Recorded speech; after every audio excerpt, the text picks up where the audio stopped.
Chinatown is often thought of as a brash and exciting place for many visitors to come and enjoy the various aspects of Asian cuisine and culture. For many, it's considered the heart of the Chinese community, a place where people have opened restaurants, businesses and other services. But lately, a new type of shop has moved in, the betting shop. And moving in they are.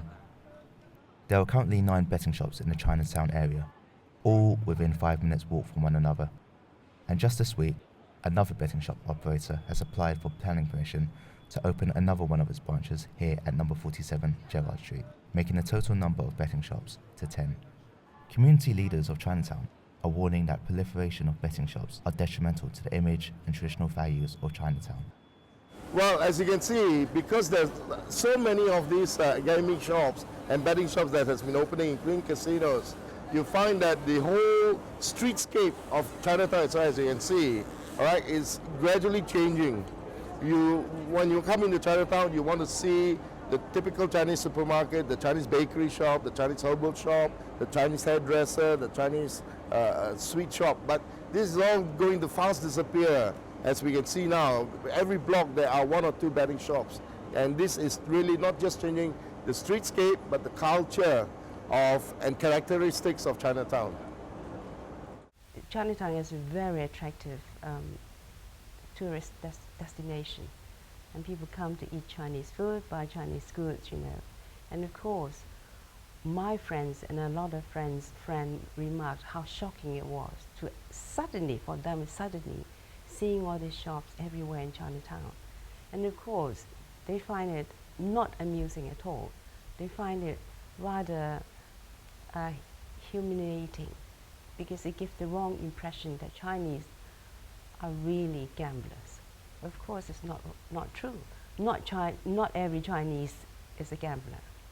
The gambling industry is big business in the UK.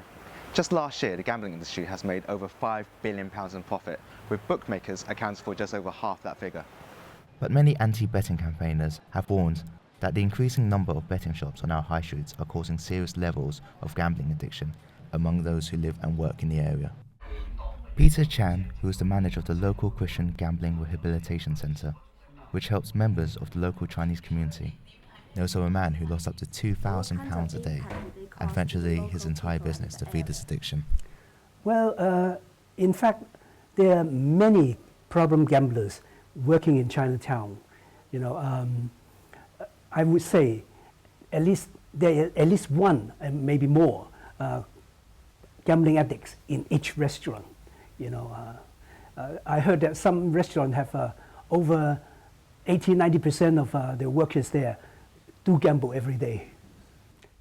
Once they start, they can't stop. They have to lose every pound they have before they can stop, you know.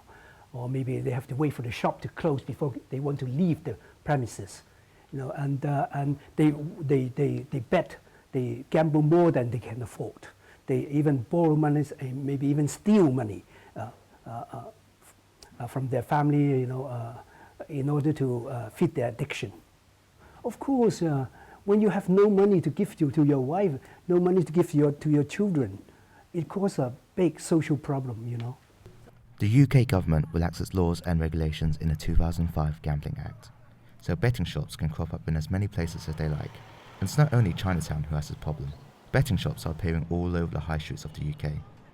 In 2012, there were over 9,000 licensed betting shops, with bookmakers saying they were only responding to the increase of demand. Betting shops are going to open like every other retailer, whether it's a coffee shop, fish and chip shop, greengrocers, supermarket. It's going to open when there are customers. And if the customers weren't there, the shops wouldn't open. And that's why, you know, in the centre of really commercial areas, there are a lot of betting shops. Chinatown isn't the only area where betting shops have been challenged. Council recently lost its battle to stop a branch of Paddy Power opening. But because of a complication of the law, betting shops fall under the same planning laws as other shops and restaurants, and there's little they can do to stop them. Well, there are 2 particular bits of law which we are able to use. One is planning law, and sometimes we can stop shops becoming betting shops.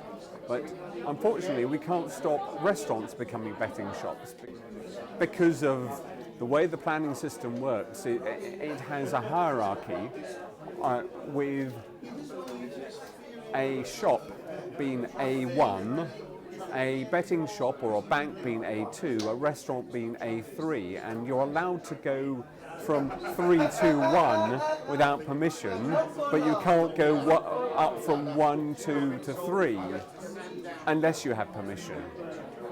So what's happening is that the betting shop industry are concentrating trying to buy restaurants because they know that the council doesn't have to give them planning permission to do that.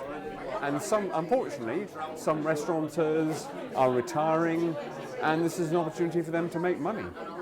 The government disagrees with this, saying there are a wide range of powers that are readily available for council to stop betting shops from opening, but it also comes at a price. They complain to the government, and the government say, it's up to you to stop them if you want. There is an obscure article that councils can use called Article 4, but they would have to then compensate the betting shop. And the estimates of compensation are somewhere around £1.5 million a year each betting shop they want to block. So effectively they have no control, and hence why we see betting shops taking over the high street. Campaigners warn that unless changes in the law are made, Chinatown will be forever lost to a betting shop strip. This is Jinkit Man reporting for Propeller TV.